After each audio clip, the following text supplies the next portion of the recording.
রাজধানীর বাজারে পণ্যের দাম নিয়ে ক্রেতাদের উদ্বেগের যেন শেষ নেই। সবজির দাম তুলনামূলক স্থিতিশীল থাকলেও চাল, তেল, মশলা এবং মাছের বাজার ঊর্ধ্বমুখী। নতুন আলুর দাম কমলেও পুরনো আলুর দাম আগের মতোই। মাছ মুরগির বাজারও চড়া। আর এলাচ, জিরা এবং গোলমরিচের মতো মশলার দাম বেড়ে তৈরি হয়েছে বাড়তি চাপ। ফয়সাল রয়েলের রিপোর্ট।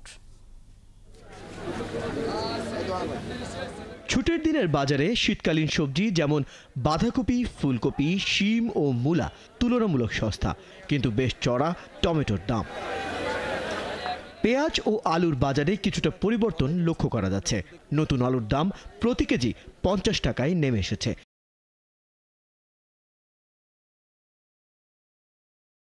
কিন্তু পুরানো আলু 70 টাকাতেই স্থির আছে।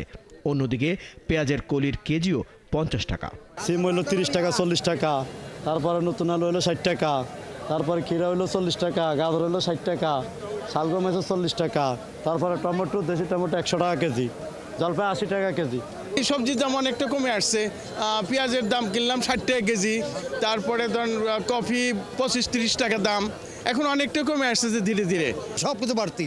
এই যে একটা লাউ আমি করলাম 50 টাকা দিল না, 60 টাকার নিচে দিবেন আপনি বলেন তো? ছোটটা লাউ ওই যে গেল, টমেটো আমি 30 টাকা করলাম, দিল না, একদম কথা বলা যায় না। তবে অস্থিরতা আছে চালের বাজারে। মিনিকেট 75 ও নাজিরশাইল 82 টাকা পর্যন্ত বিক্রি হচ্ছে। অন্যদিকে সয়াবিন তেল সরকার নির্ধারিত লিটার প্রতি 157 টাকার চেয়েও বেশি দামে বিক্রি হচ্ছে।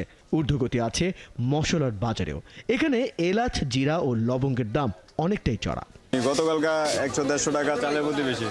মিনিকেট চালে, পোলাও চালে 1 কেজি পোলাও চালে 10 টাকা করে পার কেজিতে বাড়ছে।